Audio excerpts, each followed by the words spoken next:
Thank you very much. Thank you very much, Peter. It was very illustrating, and I hope that you find the optimal way to find the nests. But I was wondering, have you made or analyzed or evaluated which conditions are these tagging methods recommended? I mean, I would expect that in an isolated island, they may be quite useful to eliminate a few nests. So is there a way to predict the usefulness of these methods in order to address different situations? For example, the expanding population in Europe that goes progressively invading new regions nearby or adjacent to the actual distribution area. Which sort of nest densities are addressable with these methods? Or is there kind of a limit of a nest density where basically we have to give up trying to eliminate them and just address specific nests which are particularly harmful for reasons like they are in a school or whatever? So the method itself, there isn't really a limit in that you could have multiple nests in a location, and it doesn't interfere with your ability to locate a nest because you are tracking one individual that belongs to one nest. And it's just a question that as you find that nest, ideally that nest is eliminated so that when you next attach a tag to another individual in that location, you're not just going to find the same nest again. You ideally want that to be able to go to another nest. So it then becomes really an issue of resource because clearly in an area where you have a high nest density, to be able to locate all of that nest takes the time of the operators, but there's also the cost element in terms of the radio tags. Something that I didn't really mention was that actually by using the bait stations, it does actually even allow you to recover the radio tag.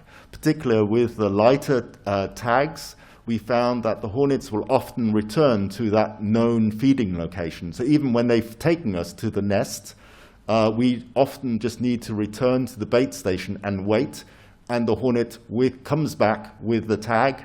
We remove the tag, can deactivate it, ready to be reused on another occasion.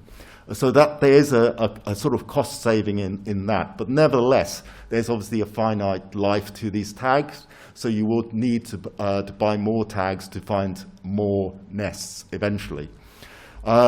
So in practice, I see it as being a far more effective method to be used in areas where the hornets have first arrived, because there obviously are a limited number of nests in the area. You can focus that resource you have in that particular year just in locating that nest and eliminating it before it's able to replicate.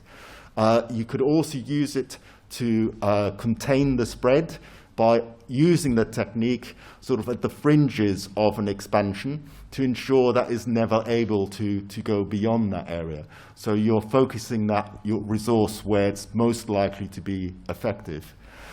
You can use the method to obviously reduce the pressure even in areas where the hornets are well established, but it is then just a question of how much money do you want to spend on it, because there'll probably be a lot more nests there than you may have time and resource to find all of them. Thank you, Peter. We will, sorry, Fabrice, but we have, no, if it's possible, we will respond the answer at Fabrice, and then Peter can write the answer in the chat, if it's possible, yes? Yeah, okay.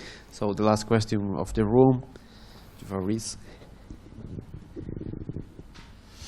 Thanks, Pete. So I have several questions, but I will only select one. So the question could be, okay, so it's successful, so it's possible to track the hornets and to found a nest. Is it 100% successful, or do we need sometimes 2 or 3 tags to find a nest? Did you found 100% of success, or sometimes some failure? We did have failures. It's not 100%. So there, typically when we have a hornet that is flying well, it would, vast majority of cases, lead us to the nest. So maybe 90% of the occasions. We've had individuals, and this has typically been where the climatic conditions on that particular day have not been ideal, particularly cool conditions, where sometimes we eventually find the hornet exhausted, it hadn't reached the nest. And then we can recover the tag. So from a sort of financial perspective, it's not been expensive. The factor that obviously you have invested time in it, so obviously that has been lost in the process. So we do want to choose the optimum sort of conditions when to use this. We also have situations when we have weighed a hornet. It seems appropriate for a particular radio tag. We go to release her, but she's not able to fly. And that is partly, we think, linked to the fact that fresh weight is not necessarily the best indicator of the ability of a hornet to fly. We noticed that a hornet can change its weight by 100 milligrams just by feeding. So it can obviously take on a huge amount of food. So that obviously then makes it slightly difficult. Are you weighing a hornet as it's just fed and it's actually a lot smaller than you anticipate? Or is it one that's been starved and therefore just needs feeding but otherwise would be ready to fly? So Sandra has been looking at various other morphometric measures that we might be able to take to give us a better idea of the appropriate hornet to use. And that work is currently still in analysis, but we're sort of hoping that will be published sort of relatively soon. Unfortunately, I mean, there's nothing that gets past the fact that fresh weight is an easy measure to assess with a live hornet. Taking some of the measurements that you'd otherwise need is problematic when a hornet is struggling and potentially going to sting you in the process. But we can get some rough estimates that in combination with fresh weights may give us a more refined choice of hornet to track. Thanks. So thank you very much, Peter.